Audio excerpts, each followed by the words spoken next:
Most of you aren't subscribed. Make sure to subscribe, as it helps out the channel.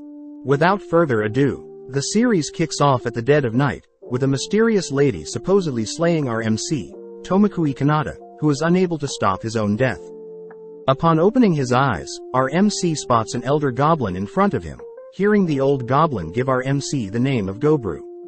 As the elder goblin force feeds Gobru some insects, Gobru falls asleep, waking up the next day, only to spot several other baby goblins around him, helplessly crying. Another day has passed, and Gobru is surprised that goblins mature so fast, heading out towards the sunlight as various other goblins watch. With the fourth day arriving, the elder goblin states that this will be the last meal they will receive, as they will have to hunt for their own food moving forward. As Gobru savors the delicious grubs, Gobru once again heads towards the light, amazed to be in the middle of a forest where mysterious birds fly in the sky, along with the various unknown plants that surround their home. Gobru greets a fellow goblin, Gobkichi, purposely teaming up with one of the more athletic goblins to hunt down their next meal together. As Gobkichi scares a horned rabbit towards Gobru, Gobru manages to knock out the rabbit, but catches Gobkichi trying to eat without him, disciplining Gobkichi. As Gobru extracts the horn from the rabbit, he suddenly hears a voice in his head, brushing the voice aside, as Gobkichi and Gobru finally feast on the rabbit's flesh. With the fifth day arriving, the duo repeat the hunting process, but Gobru manages to make use of the previous rabbit's horn to slay another rabbit. Once again, Gobru hears a strange voice in his head, but once again brushes it aside, feasting on their prey. Just then, Gobru is notified that he has learnt the skill escape, realizing that he has the skill to absorb the traits of anything he eats, just like how he did in his previous life. As the two continue to hunt more food, Gobru notes how none of his skills carried on from his previous life, but is perfectly fine, as there are plenty of monsters in the forest. On day 6, the other goblins learn of Gobkichi and Gobru's success hunting horned rabbits, with Gobmi in particular revealing that a goblin brethren was slain by a horned rabbit the other day. Seeing as Gobmi is so amazed at Gobru's success hunting, Gobru offers Gobmi to join them hunting the next day, earning him a big hug from Gobmi. Sadly, due to it raining, Gobru postpones their next hunt, heading deeper into their cave's storage room to search for weapons. Upon spotting in particular, Gobru heads back outside beginning to craft a weapon, but reveals that he had seen some captured human women inside a storage room, not wanting to think about their reason for being there. Just then, the elder goblin Gobji approaches, telling Gobru that he'll level up pretty fast, revealing that Gobru can see his level by tapping his head. Apparently Gobji is level 86, adding that upon hitting level 100 a goblin can evolve into a hobgoblin, but utters that goblins normally age too quickly to even reach such a feat, as Gobji himself has only been alive for 20 years. As he leaves, he states that a fellow hobgoblin should be returning from a nearby village soon, creepily grinning at what prey the hobgoblin will bring home. On day 8, Gobmi is seen assisting the hunt by attacking from long range, all whilst Gobru focuses on attacking mid-range prey, only for Gobkichi to deal with any prey at close range. As the trio enjoy their spoils from the hunt, Gobru is notified that he has learnt the skills, Thermography, Venom, Venom Resistance, Search and Evil Eye. Throughout the 9th and 10th day, the trio continued to hunt and feast, but on the 11th, the gang accidentally stumbled into a cave with hundreds of bats.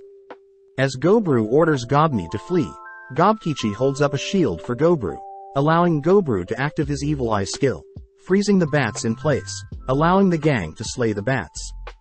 Gobru acquires Echolocation, Vamp Up and Venephilia, from eating the bats, but at the same time, fellow goblins jealously watch from afar. That night, several goblins wake up in the middle of the night to attack Gobru, but having had his search skill active, Gobru attacks the 6 goblins with his horn, but when Gobmi found out they were attacking Gobru, she mercilessly put the goblins to sleep. On the 13th day, our trio faced an orc, forced to disarm the orc first, only to deal the finishing blow. Acquiring Libido, Orc Language, Detect Analyze from the orc, Gobru reasons he should share his food with the other goblins, noting that he has definitely changed from his previous life, as he would have never helped the weak in his previous life. That night, Gobru receives various messages, telling Gobru that he has met the conditions to evolve, but not wanting to waste his precious sleep. Gobru simply agrees to evolve, heading back to sleep. On day 14, Gobru wakes up, shocked to see his new body, but is even more amazed to see that his face resembles his previous life's. Seeing Gobkichi has evolved as well, Gobni is ecstatic for them, impressing Gobji as it has only been a month since they were born. Seeing as both are excited to test out their new bodies, they both agree to a duel, both heading outside to spar. As Gobkichi throws the first punch, Gobru nonchalantly blocks the strike, both trading blows, only for Gobru to slip Gobkichi's next punch, only to trip Gobkichi, making Gobru the winner. They both acknowledge how far they've grown, but suddenly they both hear loud cries off in the distance, prompting Gobru to call for Gobni to reveal herself, asking Gobni to grab her crossbow. Out on a large field, we see various horned rabbits being devoured by a pack of wolves, even managing to slay an orc flawlessly. With Gobru and Gobkichi in position, Gobru signals for Gobni to fire the first shot directly at the pack leader, drawing the wolves' attention, only for Gobru and Gobkichi to begin slaying the wolves, with the pack leader running off. Our trio are able to easily dismantle the pack of wolves, but as things wrap up, Gobru is confronted by the wolves' leader, but luckily the leader drops dead due to blood loss. Devouring the leader, Gobru obtains Wild Hunt, Hide Armor and Order, making use of it to become a leader. As Gobru brings back the wolves to feed the rest of the goblins, Gobru states that he expects to be repaid, prompting the fellow goblins to beg Gobru to train them how to hunt. With Gobru gladly offering to train them, the fellow goblins begin chanting and praising Gobru, giving Gobru a clear idea of what he needs to do moving forward. Gobru states that he plans to train his fellow goblins, all whilst devouring more skills himself, but as day 17 arrives, Gobru is seen exhausted with the amount of work he has on his plate. Upon heading back home, Gobru spots Gobni has finally evolved. Later that day, both Gobru and Gobji pray for the deaths of the captured human women, as they had chosen to take their own lives with a poison. With day 26 already arriving, Gobru continues to train the other goblins, scolding Gob for trailing behind, but also notes that he himself has been devouring and stealing skills from more monsters in the forest. Just then, Gobru senses several beings approaching, readying his blade to slay them, but Gobji intervenes, revealing that they are allies. Seeing the various hobgoblins, Gobru watches as Gobji greets Hobkin, praising the Hobkin for capturing more women. Gobru reveals that goblin DNA can override human DNA, therefore when human and goblins mate, the children birthed will ultimately be a goblin. Unable to stand the sight of the petrified women, Gobru asks if he can take care of the captured women, but Hobkin gets pissed, grabbing Gobru by the collar. Seeing this, both Gobru and Hobkin's armies prepare to fight, but just then Hobzato and Hobsay the mage defuse the situation. As a compromise, Hobzato suggests that Gobru and Hobkin duel for the right to rule, but Gobru is easily able to defeat Hobkin, having used a web skill to restrain Hobkin. With Gobji and the others surprised that Gobru was hiding such a skill, Gobru declares that he'll decide the fate of the human women, secretly telling the girls that he'll take care of the girls and if they behave he'll allow them to return to their village. In exchange for their safety, the women reveal that they were part of a traveling business, but were unfortunately attacked, being the only women that survived, which haunts them still. The next day, Gobru arrives with food, learning that humans can't evolve like goblins and instead obtain special jobs. The short brown hair is an appraiser and a smith. The two blonde sisters are cooks and tailors. The green hair seems to be an alchemist and the red hair seems to be a rookie warrior. Heading back to train his goblin army, Gobru has Hobkin's men train with his army, scolding the cocky goblins for acting all tough, reasoning that they should continue focusing on training before hunting. On day 31, since it was raining, Gobru and Gobkichi put on a show, shocking everyone as they watched the boys move. That night whilst everyone sleeps, Hobkin and his men begin approaching the human women's, but before Hobkin can lay his hands on them, Gobru intervenes, beating and tying the men up. Before Hobkin can spout more of his nonsense, Gobru kicks Hobkin, apologizing to the girls that break down crying. With Gobkichi and some others waking from the commotion, Gobru orders Hobkin and his men to be dragged outside, publicly executing Hobkin and his men's, only to calmly ask if everyone understood the rules. On day 32, Gobru and his party finally begin hunting again, running into a tri-horned horse, which has tough scales. Gobru is forced to tie up the horse, giving them an opening to dismantle and slay the horse.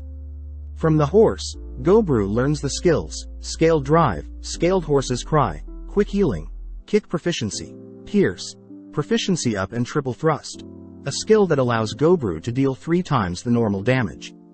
That night, Gobru is woken up by the red-haired girl sharing a bed with him, feeling bad as the redhead must have been scared. Surprisingly, on day 33, Gobru awoke with the redhead and Gobni sleeping beside him, rushing out of bed only to learn that Gob had evolved into a hobgoblin, having been carrying his party's gear during hunts. Reviewing his army's progress, Gobkichi is captain of the armored fighters, Gobni Mons the ranged unit, Hobzato handles mobile goblins, Gob leads the rear support and Hobse is the village's lone mage. Seeing as everything at base is running smoothly, Gobru heads deeper into the forest to explore, running into another tri-horned horse. Conjuring a dark magic spell, Gai Durg, Gobru propels the spell at the horse, instantly decapitating it. Shocked at how strong he is, Gobru heads deeper north, spotting a trail of blood, only to remember that Gobji had warned the goblins of a powerful crimson bear that lived north of the forest.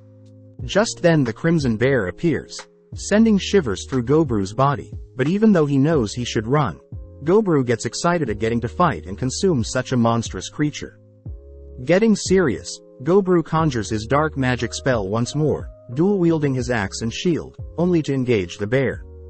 Back at base, Gobni worries that Gobru is staying out too late, prompting Gob to ask around, reporting that the others have yet to see Gobru since this morning. As Gobru fires his spell, Gobru is shocked to see the crimson bear sacrifice its arm, to prevent a lethal blow. Going on the offense, the bear begins cleaving his surroundings with its claw, something Gobru knows he should avoid at all cost. Seeing an opening, Gobru leaps forward to decapitate the bear, but his axe barely cuts the bear's skin, leaping back. Trying a different tactic, Gobru makes use of his silk to restrain the bear, but out of nowhere, the crimson bear unleashes a breath of flames, consuming the surrounding forest with fire.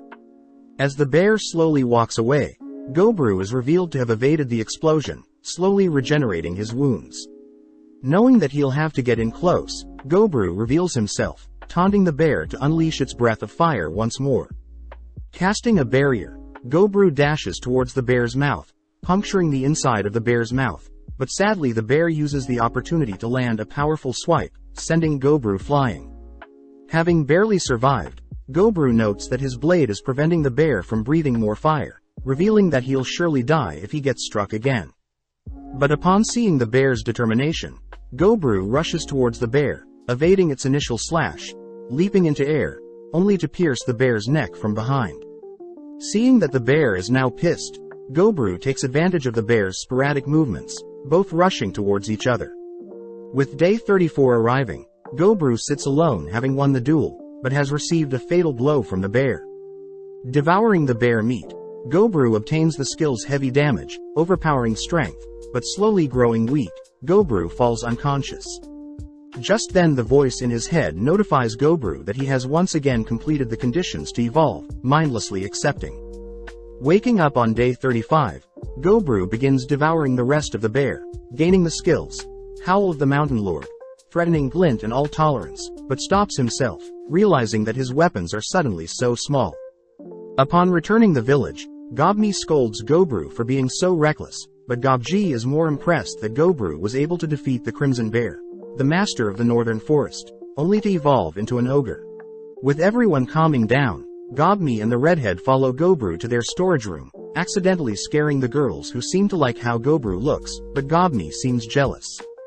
Returning his beaten-up axe to the blacksmith, Gobru is pleased to hear that the blacksmith had also crafted a knife for him, prompting Gobru to reward the blacksmith with a head pat, but Gobru does find it weird that Gobni and the redhead are pinching him. Next, Gobru hears that the sisters need some help, so Gobru says he'll ask 3 female goblins to help the sisters where needed, impressing Gobru as the girls seem to have integrated into their goblin society easily. Having a random thought, Gobru wonders if the sisters would love to be married one day, but upon seeing the sisters' flustered attitudes, the redhead and Gobni smack Gobru out of jealousy. Heading elsewhere, Gobru greets the alchemist, spotting a vial of potion, curious as to what the alchemist intends to do with the poison. The alchemist admits that she had planned to use it as protection, but seeing as Gobru and the other goblins are friendly, the alchemist says she plans to dispose of it. Changing topics, the alchemist praises Gobru's new looks, getting excited and giddy when Gobru picks her up. Sadly, Gobru noticed the redhead and Gobni glaring at him, ultimately forced to spend more time with the girls than he had anticipated. On day 36, Gobru continues to spar other goblins, but sadly his light punches would severely damage his fellow goblins, having easily shattered Gobkichi's armor. As Gobru begins healing the other goblins, Gobru spots Gobkichi storm off, wondering what happened. Later that day, Gobni and Hobzato went to hunt together. Gob and other goblins began mining for rare stones, and the redhead had continued to hone her skills. As for Gobru, he's seen sewing something beside Hobse, who's impressed Gobru as is still active even though his left arm had been devoured by the bear. Gobru asks Hobse if she thinks Gobkichi will be fine, but Hobse simply states that it's up to Gobkichi to catch up to Gobru. Changing topics, Gobru asks for his book back, but Hobse simply ignores him. With day 37 arriving, Gobru continues with his morning training, but during lunch, Gob suddenly rushes to report that she had found a carbuncle severely injured. When Gobru tries to heal the carbuncle, he realizes that they need the help of the alchemist to make up for all the blood lost. Later that day, the carbuncle wakes up, grateful to be saved by complete strangers, only to learn how she got here. The carbuncle reveals its name to be Returner, and was attacked by humans not too long ago, having such a rare stone on her head worth upwards of 1 billion gold. Desperate, Returner begs Gobru to chase off the adventurers pursuing her, as she herself is an ancient artifact created by the legendary mage, Velvet, whilst also being the guardian of her master's treasury. Returner utters that her core was damaged when the humans attacked, meaning access to the hidden treasury with sacred artifacts may be sealed forever. Returner states that she is willing to hand over the treasury to monsters rather than humans, which Gobru is pleased by, calling for everyone to gather around. Gobru declares that they'll all be heading towards the treasury, asking for the spirit stone knife the blacksmith had recently crafted, reassuring the human girls that they will try scaring the other human off before they resort to violence. With everyone making it to the golden treasury, Gobru orders everyone else to hide, whilst he tries to speak with the humans first. Sadly, the humans end up finding Gobru first, reasoning that they should slay the monsters in their way, and only then will they get their treasure. Spotting an invisible assassin approaching, Gobru nonchalantly blocks the assassin's strike, scolding the adventurers for attacking and robbing from the innocent. Refusing to listen to Gobru, the adventurers begin barraging Gobru with strikes, forcing Gobru to evade, detecting that there are 3 mages that are capable of high-quality magic. Gobru notices that the attack patterns of the adventurers are sloppy, annoying Gobru, but this leaves him wide open to be hit by some lightning magic. Sadly, the level 3 lightning spell doesn't damage Gobru, but having had enough, Gobru calls for the others to attack, ultimately stripping and devouring the adventurers. Gobru gains the jobs of an assassin, crusader, guardian, high wizard, priest and enchanter. Upon seeing the rare gear, Gobru chose to consume the gear as well, gaining status concealment and item box, which allows Gobru to store up to 1200 items with 99 copies each. With the promise fulfilled, Returner leads Gobru to the Velvet's treasury where Gobru spots Velvet's corpse, learning that Velvet was skilled with spirit communication. Seeing as the Returner's life is coming to an end as well, Gobru chooses to consume the Returner's stone, gaining the skill Golden Order. As Gobkichi checks up on Gob, the others begin moving the loot in the treasury into Gobru's item box. As for the corpse of Velvet, Gobru chose to cremate it. Surprisingly, Velvet's corpse left behind a glove which Gobru equipped, being a substitute for his missing left arm. As the gang head home, Gobru decides to throw a party celebrating their gains so far, and throughout day 38, Gobru and the blacksmith inspect the various legendary items. On day 39, Gobru handed out items to the 15 other hobgoblins, personally keeping the Vermilion Spear, Kaziklu Bay, the Magic Bracelet, Solitary Fury and his already equipped, Silver Arm, totaling 3 legendary artifacts, the second highest ranking items. That afternoon, everyone worked together to hunt down and make bear stew, but Gobru is concerned that the red hair didn't help out. On day 40, Gobru decides to hold a tournament to rank the hobgoblins. On day 41, Gobru set out to slay the golden spider, devouring and learning the skills goldthread and golden spider shell. Next was slaying the red deer with rose quartz antlers, but as Gobru explored the forest, he ran into a massive tree, realizing that the tree is home to dryads that seduce and suck the life force out of male species, something he learnt from Gobji. Just then a dryad appears before him, beginning to press against and seduce Gobi, but seeing as he can't hold back his temptation, Gobru makes use of a skill, indulging in his temptations and satisfying the dryad. Afterwards, Gobru heads to a nearby waterfall to wash off, but runs into lizardmen, slaying and learning the skills aquatic life and lizardmen language. Gobru ended the day with slaying a bull, making use of his left arm. On day 42, Gobru had found out that 2 goblins were capable of magic, assigning Hobsei to teach the goblins, but gets scared seeing how happy Hobsei is. Moving on, Gobru learns enchantment magic from the blacksmith, but wonders why the blacksmith, Gobni and the redhead are all mad at him. Shocked to see that the sisters are trying to poison him, Gobru learns from the alchemist that the girls are jealous, realizing that the dryad had left hickeys on his neck. Just then the alchemist leans in for a kiss, offering to do the deed with Gobru as well, but just then, Gobni, the redhead and the other girls offer to join in as well, all whilst Gobkichi and Gob are kept outside with some golden threading. On day 44, Gobru reveals that his search skill has improved so much, able to detect and discern approaching enemies he's encountered before, heading outside to greet some cocky elves. When Gobru demands to know what the elves want, the elves begin arrogantly scolding Gobru for not being grateful, but Gobru knows that the elves are asking for help against the humans that are preparing to attack. With Gobji and Gobru hearing that the elves will reward the goblins for their help, Gobji notes how it isn't a bad deal, but suddenly Gobru declines. Gobru states that the elf better be more sincere when asking for help, but as one of the elves begins to draw his blade, Gobru unleashes his petrifying gaze, bringing the elves to their knees. Swiftly picking up the leader of the elves by the neck, Gobru demands the leader halt his hidden elves from firing any arrows, but out of nowhere Gobru manages to catch an incoming arrow with his jaw. Seeing Gobru pissed, the elf leader calls his men to cease fire, but Gobru unveils his vermilion spear, stating that he's perfectly fine with teaming up. Stabbing the spear into the ground, Gobru conjures hundreds of spears that surround every elf within a 100-meter vicinity, something that ultimately scares the elves into retreating. On day 45, Gobru heads out to hunt 20 gray slimes, consuming them and obtaining the skills, physical attack resistance, auto-replication, fluid regeneration.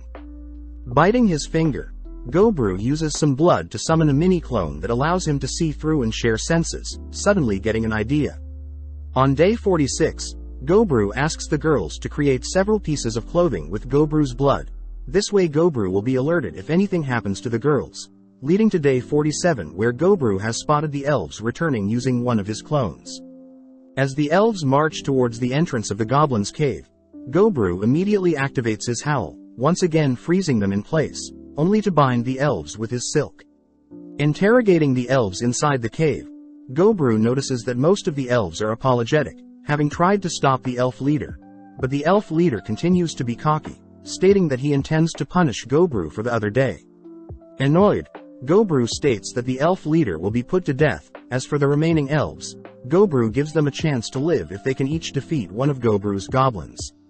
Surprisingly, out of 23 elves, only 6 failed to pass, but Gobru had secretly fixed the matches to have 6 male elves fail, consuming the 6 elves only to gain Resident of Evergreen, Elementaler, knowledge of archery, tracking, hiding. Sadly, Gobru announces that the remaining elves will have to surrender their weapons, stating that they will be kept as prisoners. When the elves voice how Gobru lied, Gobru reminds the elves that they tried attacking the goblins first, but spotting Gobji getting excited upon seeing so many female elves. Gobru reminds Gobji that no one is to touch the elves, but allows Gobji to at least satisfy himself. As Gobru finally slays the elves' leader, we cut to day 48 where Gobkichi has finally managed to solo a bear, reaching level 100, where he finally unveils his new body on day 49.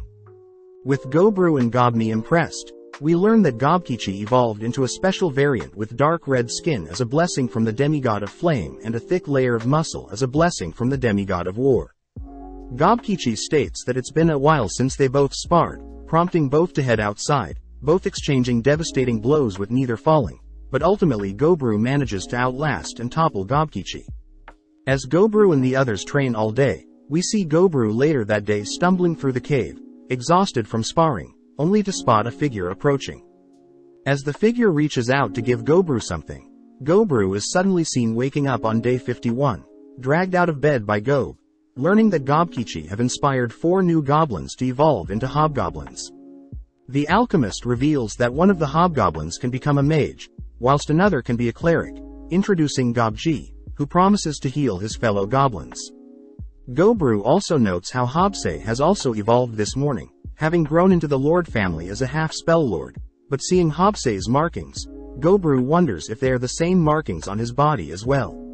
Excited, Hobse states she wants to try out her new powers, heading outside only to begin conjuring multiple fireballs, simultaneously releasing multiple fireballs. Hobse announces she could keep going, but seeing Hobse has already destroyed the surrounding, Gobru asks that Hobse hold back for now.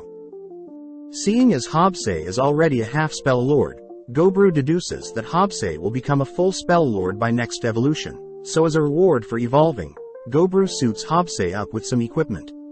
Jealous, Hobzato promises to catch up, but at the same time, Gobru reasons that everyone's sudden evolution is because of a catalyst like himself, speculating that the environment goblins grow up in within the first month dictate their future, but knows that some goblins weren't as lucky as others.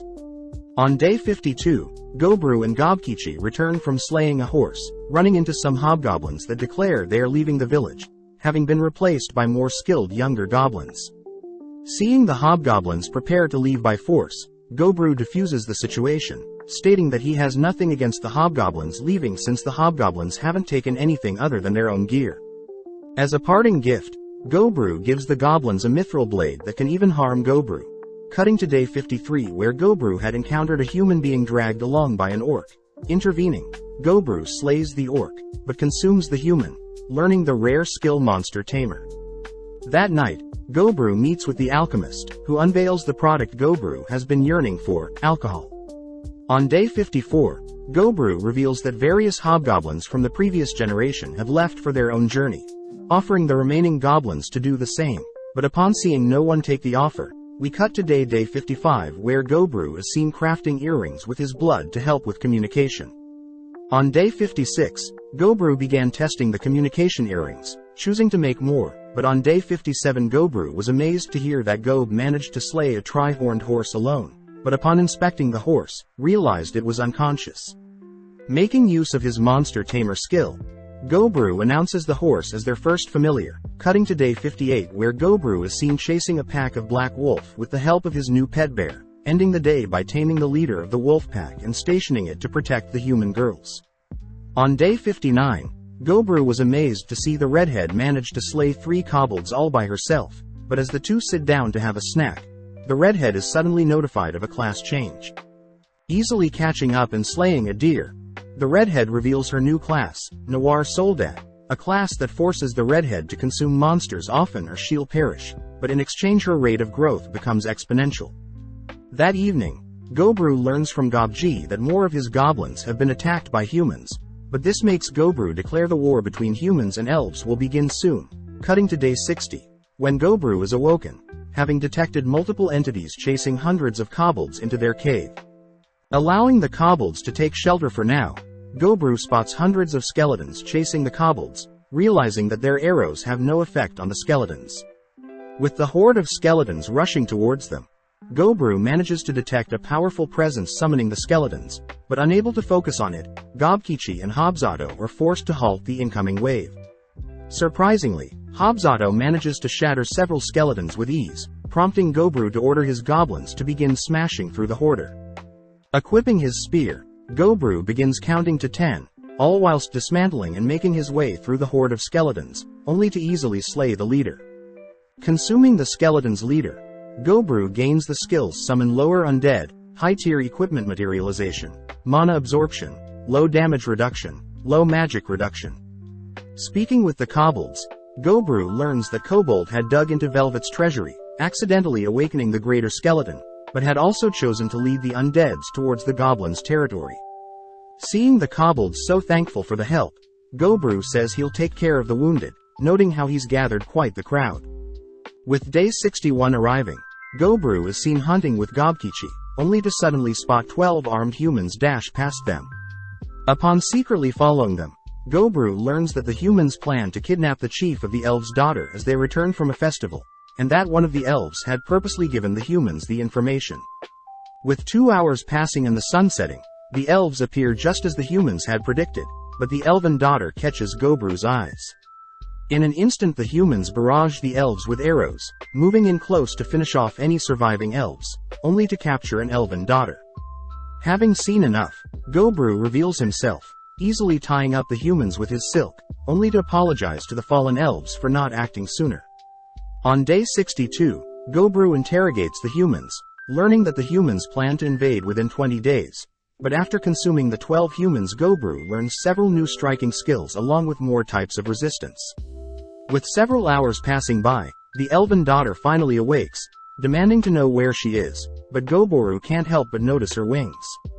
When the elven daughter wonders if Gobru will do naughty things with her, Gobru ignores her, instead offering her some tea and explaining the situation. The elven daughter scolds Gobru for sitting by and watching her comrades be slayed, pushing the elf back. Gobru reiterates that they don't plan to fight alongside either the elves or humans.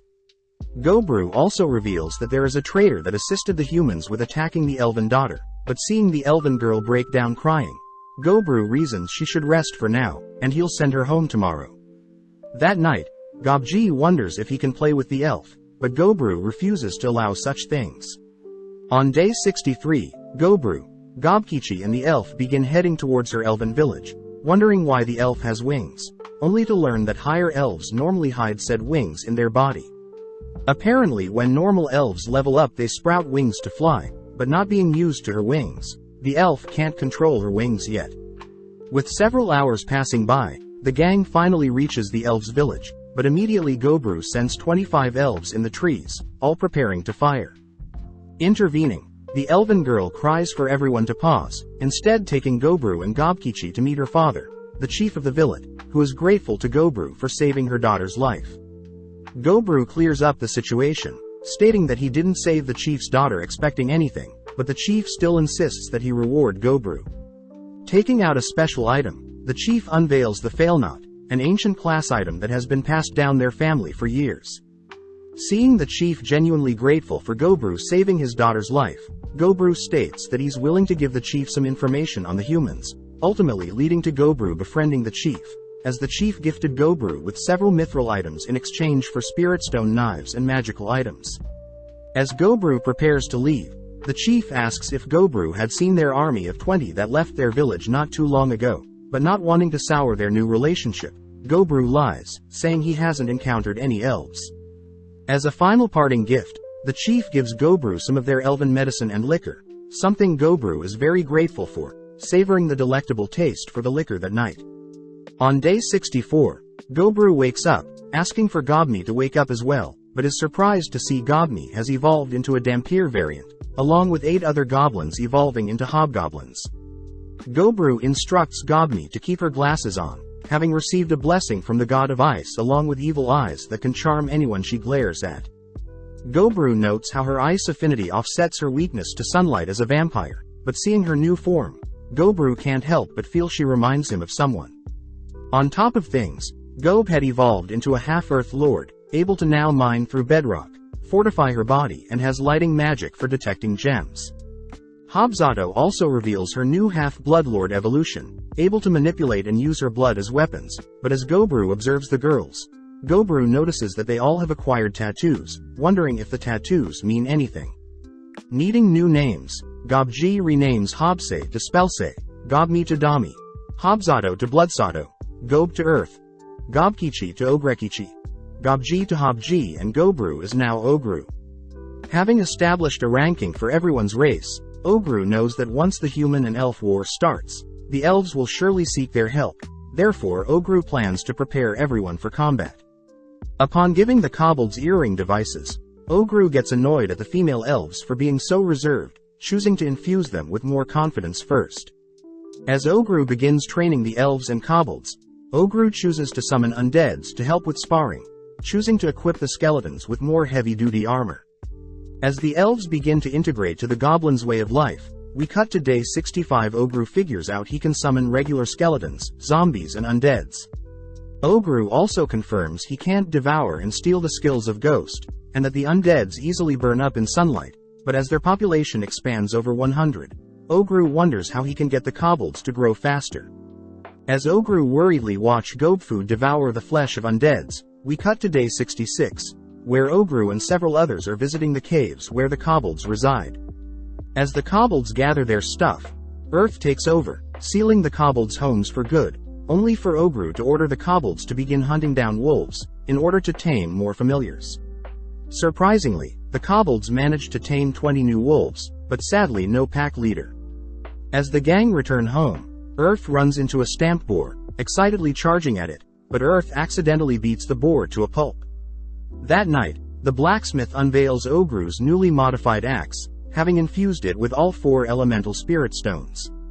As Gobru rewards the blacksmith that night, we cut to day 67 where Ogru has assigned the kobolds to continue hunting, only to have a private chat with Ogrekichi, not surprised that Ogrekichi has feelings for Earth. Ogrekichi admits that he can't hold back anymore, asking Ogru for advice, but Ogru simply orders Ogrekichi to confess his feelings tonight. With the full moon in the night sky, Ogrekichi finally musters up the courage to confess his feelings for Earth, who surprisingly accepts Ogrekichi's confession, both embracing. On day 68, Ogru is surprised at how fast Ogrekichi is, happy that Ogrekichi's confession went well, but Ogru secretly reveals that he had Dami help smooth things out for Ogrekichi to confess. Upon confirming that Earth is okay from last night with Ogrekichi, Ogru had Ogrekichi spar with one of his undead summons, only for Ogru and the gang to head out to slay stronger monsters. Upon consuming the monsters, Ogru tries out his new exoskeleton skill, suddenly encasing himself in some tough armor, something that can easily block incoming strikes. Seeing as the armor is too fancy, Ogru unequips it, but also takes the chance to try out his new flight ability, sprouting wings. Finishing off the day with some stamp boar soup, we cut to day 69 where Ogru starts the day by sparring with the redhead, happy that she's making progress. Next Ogru visits the blacksmith, happy to see the elves, Kuru and Uru, are enjoying working for the blacksmith. With the blacksmith and elves working together, they manage to craft a superior crossbow, but that evening, Ogru visits the sisters, learning that they obtained the class, head cook. As Ogru finishes up having the sisters recreate meals from his past life, Ogru visits the alchemist, amazed that the alchemist has produced nails from black skeleton bones that freeze enemies that are struck. As the alchemist makes her advances on Ogru, the other girls join in, leading to day 70, where the elves are visiting to report some news to Ogru. Thanks to the earrings, the elves Ogru captured are disguised as dark elves, but Ogru learns that the humans are finally making their move, as the elf representative proposes an agreement, asking Ogru to slay all the humans. Ogru gladly accepts, handing the elf a device that'll allow Ogru to communicate with the chief. As the elves leave, Ogru gets excited, deeming his army the Parabellum mercenaries, only to order everyone to prepare for war. On day 71, Ogru and his Parabellum mercenaries begin heading out, revealing that they've gathered 36 members, but with Spelsay's help, they've managed to expand to 73 members with the help of familiars. With everyone arriving early to the humans' camp, Ogru spots a magical barrier, noting how the barrier is meant to keep out lower-level monsters than the barrier's human spellcaster. Ordering everyone to surround the barrier, Ogru initiates the battle, infusing his silver arm with a magical spell, converting his arm into a crossbow only to penetrate the barrier with a single projectile. Following up, Earth created earth walls only for Hobsay and Dami to shoot fire and ice spells, all whilst Ogru summoned his hoarder of skeletons whilst firing several more rounds from his arm. As the battle ensued, Ogru was surprised spotting several humans alive, spotting the human leader. As Ogru makes himself well known, the humans spot Ogru, all turning their attention to Ogru. First, one of the human mages carves a path for the frontline humans. Next, the leader of the humans is enchanted with a speed and barrier spell, rushing through the army of skeletons, but unfortunately Ogru simply repels the leader as she strikes. As Ogru compliments the leader's fire spirit, the leader simply demands Ogru to defeat her before acting so close, but seeing as it's an interesting proposal, Ogru gets off his familiar, ordering his army to slay everyone but the Lady Knight, the sorcerer, the priestess and the flame swordsman. As the leader charges up a powerful strike, Ogru sadly reports that his army is simply too overwhelming, spotting Ogrekichi nonchalantly carving through the humans. Dami enchant and have the humans turn on each other with her charming eye. Bloodsato use the blood of the humans to collect more souls and Earth manhandle the remaining humans. Back with Ogru, the Lady Knight managed to reach him with her ignited blade, but sadly her blade is unable to pierce his thick skin. Out of nowhere a dragon spell is casted, with the caster asking for their leader to run. Sadly, since the Lady Knight refuses to flee, the caster is forced to release the level 5 dragon spell onto both the leader and Ogru. Not wanting the Lady Knight to die, Ogru flips the leader around, turning his back to block the spell, only to cast 3 simultaneous barriers, along with a vacuum and water projectiles, completely neutralize the powerful dragon spell. With Ogru's army suffering no casualties, Ogru obtains many skills from the corpses, only to cut to later that day where the elven leader is visiting to celebrate and thank Ogru for protecting them against the humans. As everyone celebrates, Ogru sneaks off to check on the humans, spotting the 2 human women writhing in pain, finally giving in and embracing Ogru as they cry for help. On day 72, Ogru equips his earrings onto the girls that force them to tell the truth, only to begin interrogating them, sharing information on the humans with the elven leader and revealing that the humans plan to attack the elves from multiple directions. On day 73, Ogru and his army waited for the next human army to approach the elven territory, meticulously hiding with preset traps, only to spot an army of 500 humans with 100 wizards among their ranks. Giving the signal, Ogru's army traps the human army with falling trees, only to crush and slay 200 of the humans with some falling boulders. A little more time went by and Ogru's firing squadron ended up whittling down the humans down to 100, prompting the remaining men to create a circle, choosing to bunker down. Spotting the remaining leader of the humans, Ogru orders his army to continue blasting the bunker, all whilst Ogrekichi is ordered to capture the humans' leader. Using their overwhelming army to outwit the remaining men, Ogrekichi manages to find the leader, isolating him only to overpower him. Ogru earns more skills from the corpses, but at that moment, Dami shyly utters that all the fighting had got her worked up, asking Ogru if she can have his baby. On day 74, the captured humans grow annoyed that they've been embarrassed, having been tamed with collars around their necks, but having heard enough the redhead man orders the cocky men to quiet down. Having interrogated the redhead man, Ogru learns that the human versus elf wars started due to the first princess of the human kingdom, Sternbert, suddenly contracted a fatal disease.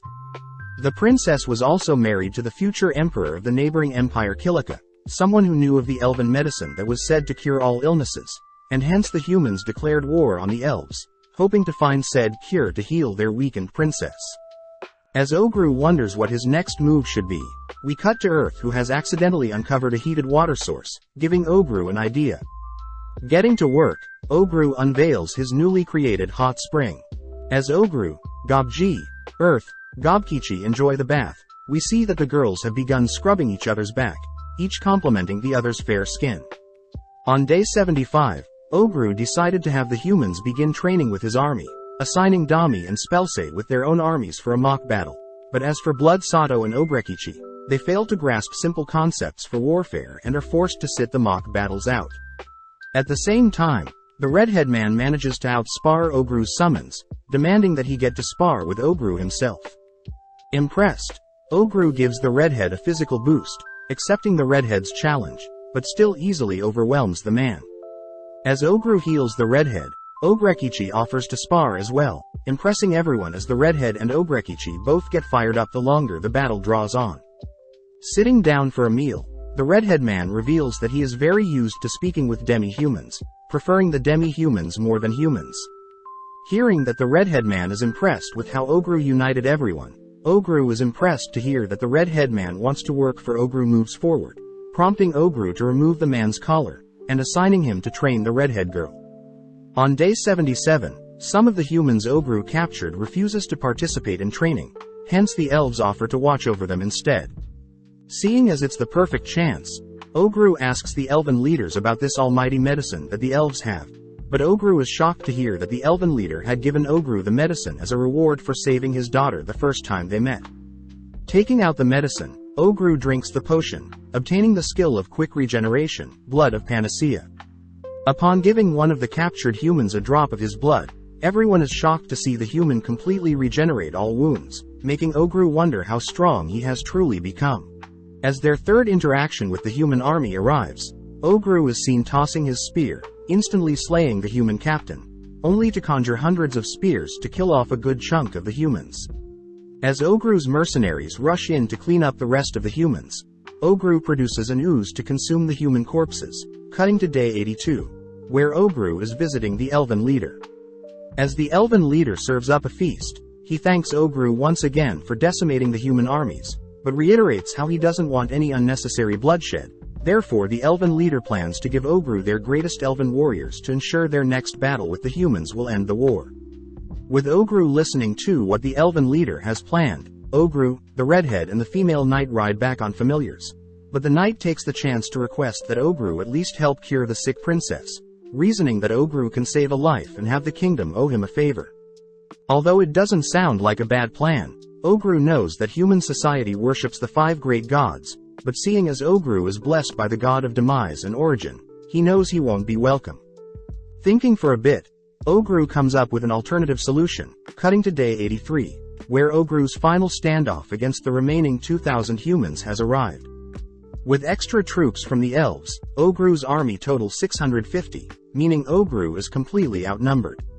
Additionally, one of Ogru's blood clones had overheard Rugald Orden assisting the humans, someone Ogru learns is one of the 8 heroic braves that have been blessed by the gods. Ogru learns that the braves have the ability to grow stronger the larger their armies are, getting Ogru excited as he begins his attack with his skeleton summons, something Dami doesn't think is the best idea since it's almost daybreak. Ogru reassures everyone that he's already factored that in, ordering Ogrekichi and the others to carve a path for Ogru and his skeletons to invade the center. With the skeletons making contact with humans, the humans intentionally draw out the fight, allowing for the sun to rise, burning the skeletons alive. Luckily, Ogru had equipped his skeletons with a blood coating, allowing them to overwhelm the humans, giving Ogru enough time to finally appear. Ordering his skeletons to retreat, Ogru begins charging up a powerful water and blood spell, all whilst a brave is escorted to the Ogru's position. As Ogru completely decimates the surrounding humans, he begins devouring the corpses of the humans, only for the mysterious brave to appear, asking to duel Ogru. Ogru deduces that the brave standing before him must be Rugald Orden, Filippo the Bonebug Brave, impressing Filippo as he didn't think he was so famous, but Ogru gets weirded out by Filippo's demonic bug-like glare. Filippo begins complaining that Ogru has been causing trouble for him, but Ogru knows that Filippo is so carefree because he is very powerful, even refusing to share what he's blessed with when Filippo asks. Unveiling some bugs he's deemed Undero, Filippo tosses the bugs onto the human corpses, causing the human corpses to suddenly spring to life, but Ogru knows they aren't undead. Seeing as Filippo has sort of parasitic skill, Filippo reveals the difference between heroes and braves is that heroes are more individually strong whereas braves get stronger the larger their armies are. Unleashing his Undero Basala Undead Insect Legion skill, Ogru watches as the human corpses transform into insects, all swarming Ogru, but Ogru manages to easily defend. Impressed, Filippo chooses to take control of the bugs, but Ogru still manages to defend, forcing Filippo to unveil his giant centipede, Altilm, that catches Ogru off guard. As Filippo jumps with joy, he reveals that Altilm is considered a natural disaster, with potent poison able to paralyze its target. As Ogru slowly begins to fall unconscious, Dami suddenly senses Ogru's presence fading, but unfortunately no one can assist Ogru at the moment. With Filippo pitying Ogru's corpse, Filippo sends Altilm away, wondering how he'll dissect Ogru, but suddenly Ogru's corpse disappears. Sensing killing intent, Filippo manages to evade Ogru's surprise attack, deducing that the ogre he killed must have been Ogru's clone. With Ogru refusing to confirm or deny, Filippo takes out one of his secret weapons, but first introduces himself as Filippo Bird Lockarda, ranked 7th in the country. Before Filippo can say anything else, Ogru strikes Filippo with his lightning axe, destroying Filippo's first secret weapon, but this forces Filippo to unveil his second secret weapon. With tentacles protruding from his chest, Filippo punctures some of his bugs, absorbing and transforming into a bug himself, pumping Ogru up as he wants to devour Filippo's skills. As Filippo dashes forward, Ogru severs Filippo's tentacles, forcing Filippo into the air, but Ogru replies by tossing a lighting projectile that Filippo barely dodges.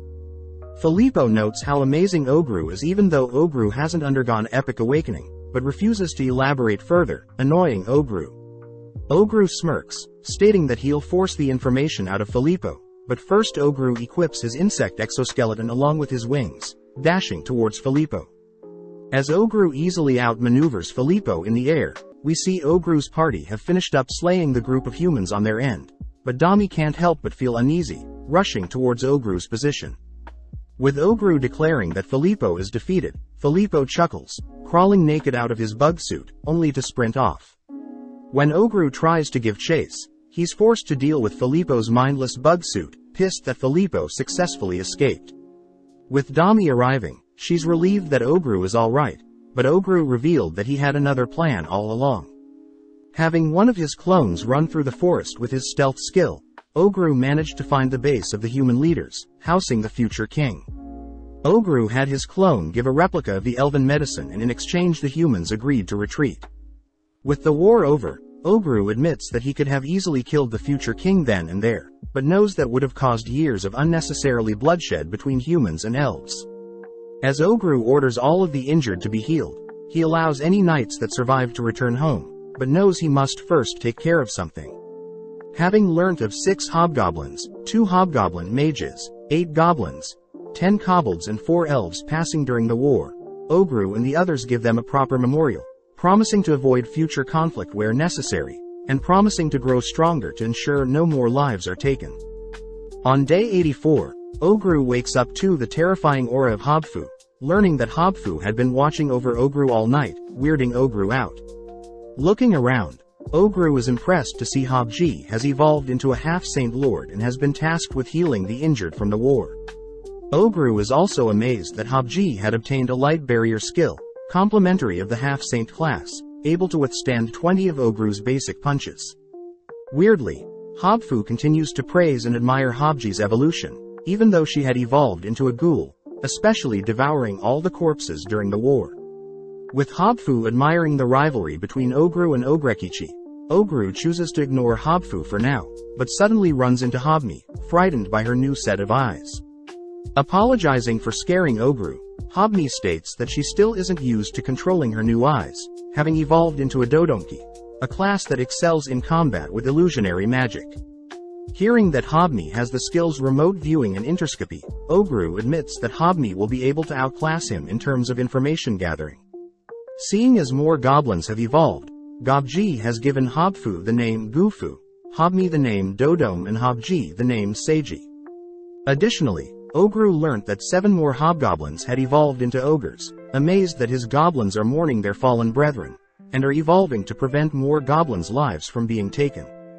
Checking out the kobolds, Ogru is impressed to see 6 new fleet-foot kobolds, shocked to see the leader of the kobold evolve into a warrior kobold, something that resembles a cocky human, but with the evolution comes the name Akakazi no Suji. Gobji explains that a true name is a way for enemies to cast curse on enemies, meaning it would be best to conceal one's true names, but seeing as the kobold leader's name is too long, Ogru agrees to call him Akita.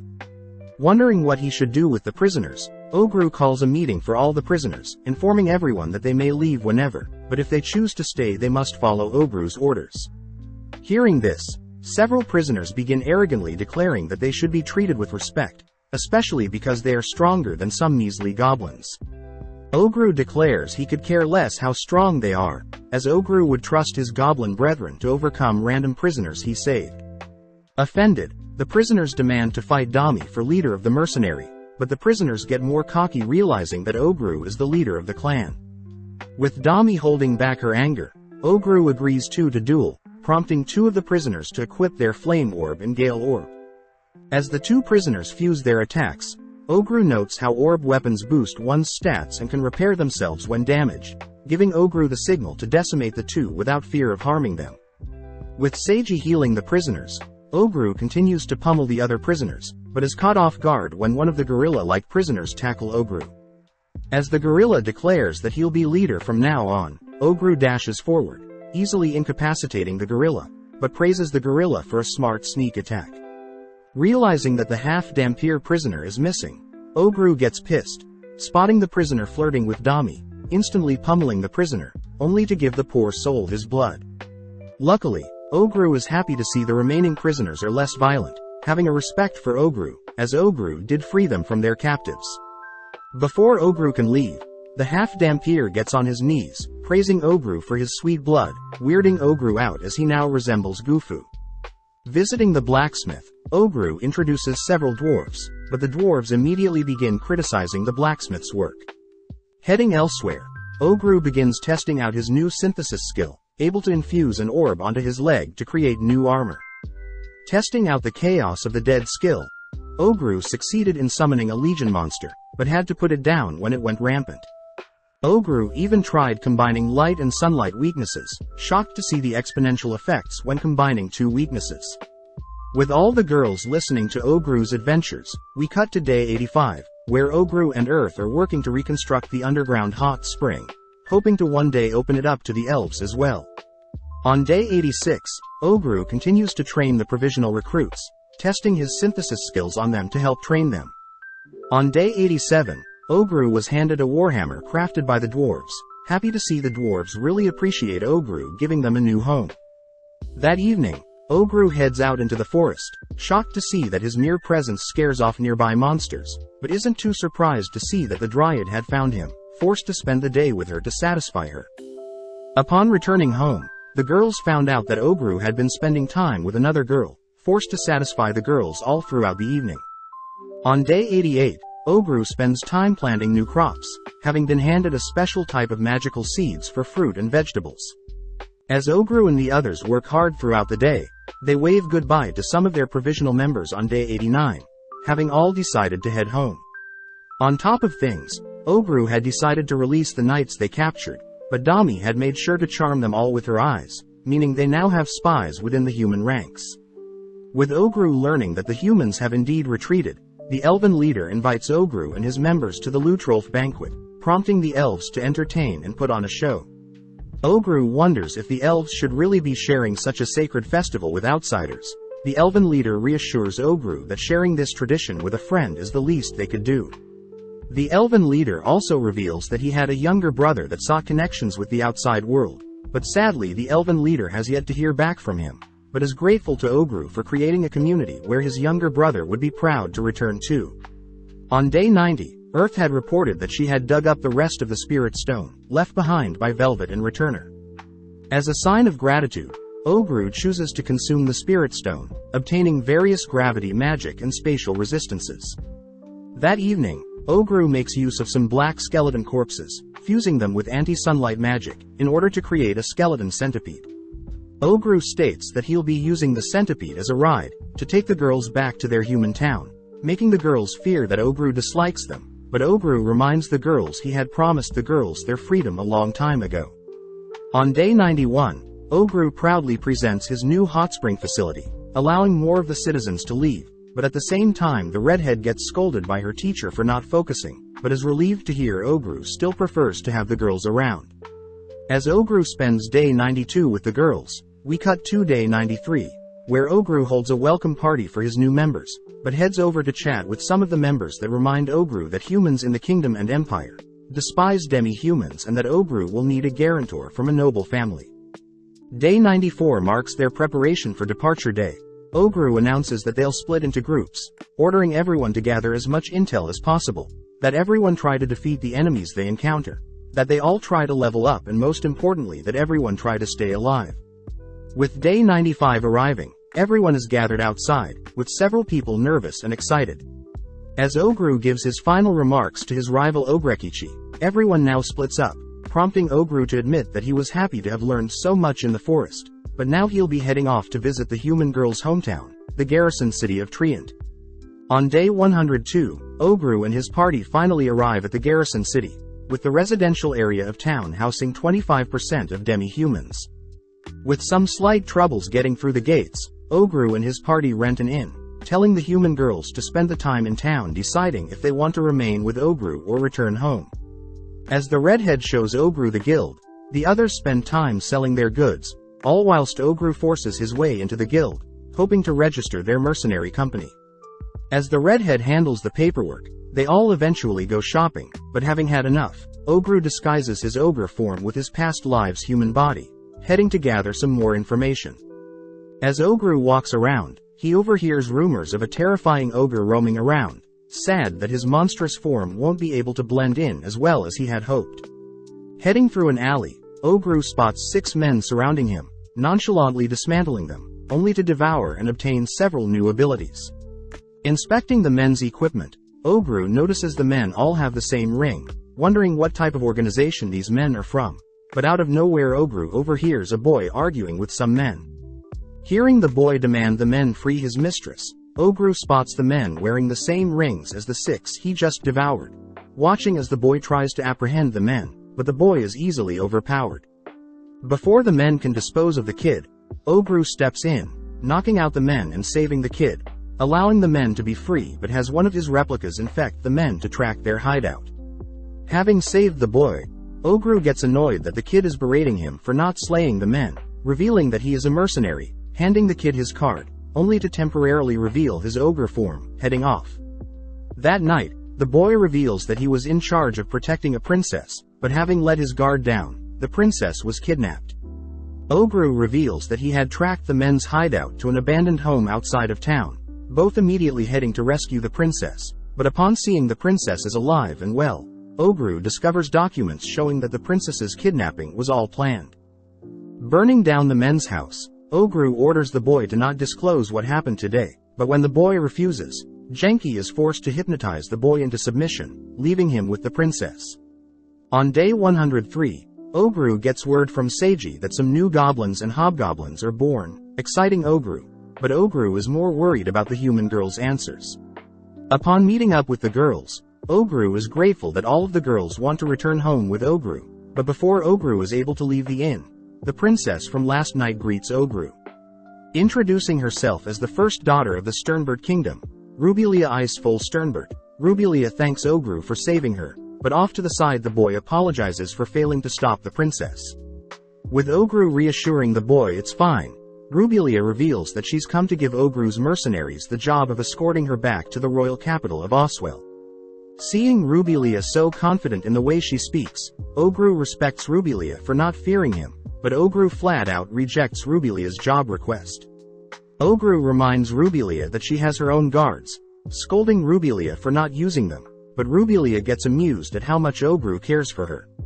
The boy adds that Ogru will be rewarded with a gold plate on completion, something the human girl knows is worth 1 million gold coins, ultimately convincing Ogru to accept the princess's job.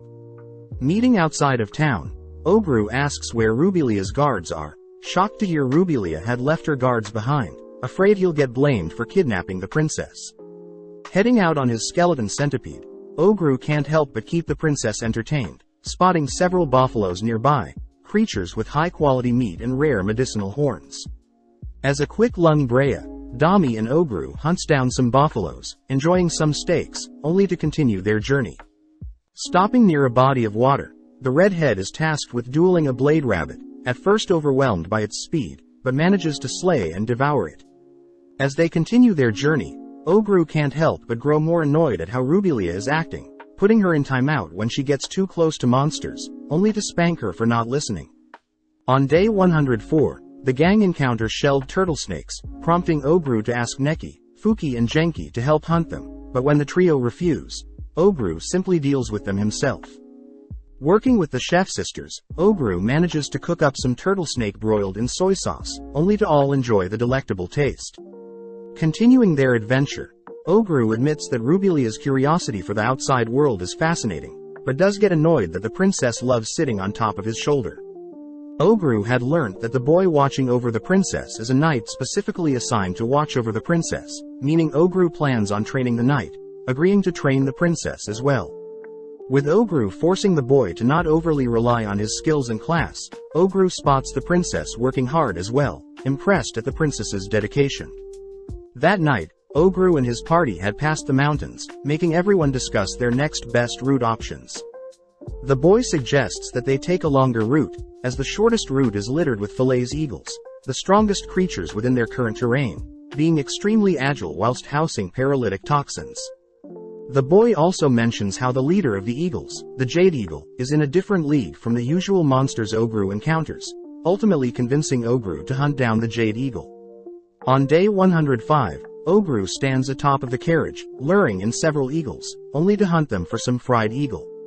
As the day goes by, Ogru detects a powerful enemy approaching, warning everyone to remain within the carriage, all whilst Ogru stands before the Jade Eagle. With an hour passing, Ogru's party grows nervous not hearing anything from Ogru, prompting Neki to wonder if they should flee, but Dami states that she'll hunt down the creature if Ogru needs their help. With everyone peeking outside, they suddenly spot Ogru's severed arm, watching as the eagles begin to circle Ogru. Having drawn on the battle long enough, Ogru chooses to devour his own severed arm, immediately regenerating his wounds only to equip his armor. Unleashing his thread, Ogru manages to trap the eagle, pulling the creature in close, only to smash it out of the air. Upon inspecting the creature's corpse, Ogru spots a soul stone, something the girls recognize as a very rare item, with 1 in 100 bosses even dropping such an item, as the stone can be used to craft powerful items. As Ogru devours the Jade Eagle, he acquires new skill along with wings for his exoskeleton, but Rubelia wonders why Ogru consumes the monsters he's slayed. Ogru thinks about how he was asked the exact same question in his previous life, revealing that Ogru wants to appreciate and honor those who choose to challenge Ogru and are defeated, ultimately carrying on their skills and wishes. As Ogru and his party arrive at the village of Mason on day 109, but with the villagers laying eyes on Ogru's monstrous form, they immediately prepare to attack. Stepping in, Rubelia reveals her Sternberg royal crest, shocking Ogru as all the villagers immediately make way for Ogru's monster party to enter the village. Heading directly for a gorgeous waterfall, Ogru reveals that they found out about this waterfall in town, leading Rubelia to play in the water only to tease Dami by splashing Dami water with some water. That evening, Ogru makes use of their party's presence to take up the entire hot spring, but Rubelia takes the chance to argue that her body is far superior than the redheads. That night, Ogru's party and the village celebrate with some alcohol, leading to some song and dance, but sadly one of the villagers tried hitting on Dami, ultimately beating him into a pulp. As Ogru diffuses the situation with a drinking game, we cut to several hours later where most of the villagers have blacked out from drinking or dancing too much, leaving Ogru alone to consume and gain new skill from some fish. On day 110, Ogru and his party leave Mason Village, heading straight towards the Cluster Mountains. Ogru notes how the day should be peaceful, letting everyone in the carriage know that they'll be at the foot of the mountain by tomorrow, but upon learning that the chef sisters are exhausted from cooking all night, Ogru promises to cook and give the sisters time to rest. On day 111, the sisters ask that Ogru should slow down the carriage, revealed to be pregnant with Ogru's children. Ogru is surprised that their bellies are already so big in only one day, calling Gobji and asking if they should return home at once, but Gobji reveals that ogre children steal nutrients from their mothers and be born quickly, but since the mothers are humans there is a chance the sisters will pass away after giving birth. As Ogru's party rush to find a place to deliver the babies, the sisters grow more and more tired. Rubelia feels sad, unable to help out, but when the sisters see Ogru's stressed expression, they reassure Ogru that they'll be fine. With some more time passing, the alchemist spots the sisters' arms have become so skinny and the girls are growing weaker by the second, meaning they need something that will give them nutrients to counteract the changes to their bodies. Coming up with an idea, Ogru severs his own arm, asking the girls to satiate themselves with his raw flesh, but the sisters are clearly against eating Ogru's meat.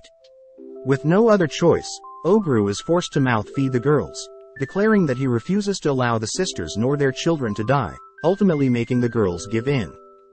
Finally arriving at a cave, the three lords take care of the bears, allowing Ogru to create 2 beds for the sisters, where the sisters begin to writhe in pain. As Ogru pumps the girls with healing and anesthesia, he remains by their side for hours, spotting the oldest sister's child mature first, prompting Ogru to call Seiji and ask him to learn from their upcoming procedure.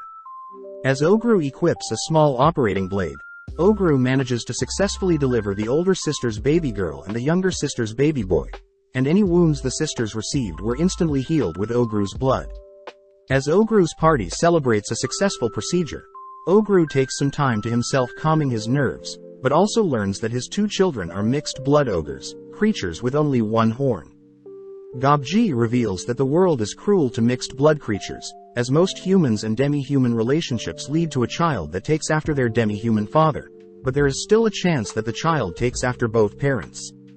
This ultimately leads the mixed blood to be hated by both sides, but Ogru reassures GOBLIN that he'll give all his children as much love and protection as they need.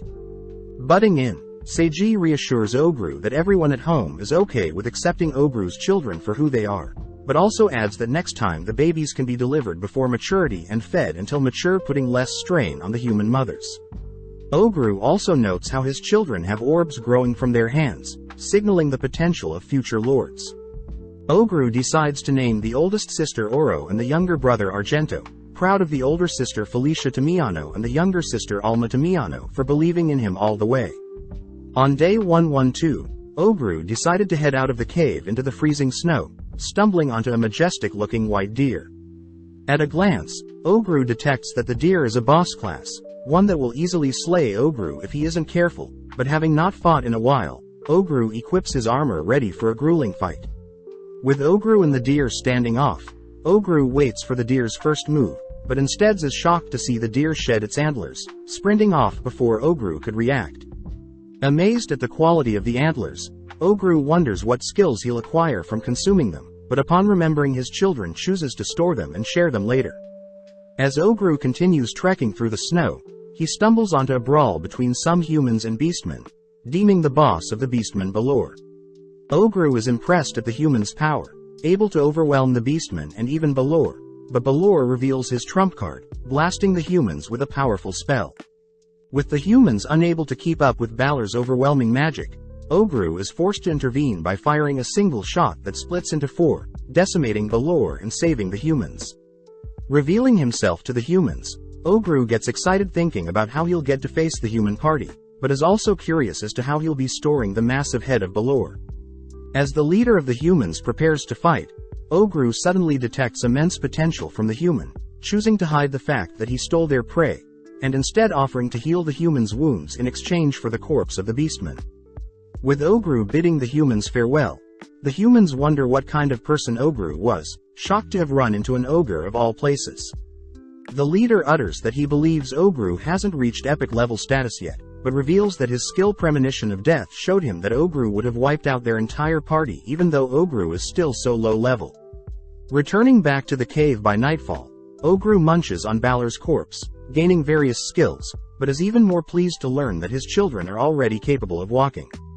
First, Ogru fed his children the deer antler, happy to see his children glow due to a power increase, but when Ogru and the redhead consumed some of the antler, the redhead gains the title of Sacred Beast Eater, giving Ogru cold sweats as the sacred beast deer would have been way out of his league. That night, as Ogru and his party head to bed, he asks what he'll do with the skills he can't see, suddenly getting a prompt to further evolve into an apostle lord. Blindly picking yes, Ogru has been assigned the true name of Yaden Doji, along with the unique ability of Marshal of Pandemonium and Twilight Demon Eater. Upon acquiring several new things, the prompt suddenly shows an error, showing Ogru needs to meet requirements to unlock 2 unique skills. Afterwards, Ogru obtains the special ability Heretic Nemesis, Fate Plunder and Legend of the Black Eclipse Demon, ultimately buffing his subordinates as well. On day 113, everyone wakes up to a shrunken Ogru, but will a more powerful aura. Check out one of our other videos on the screen or in the info card above. Subscribe, like and comment.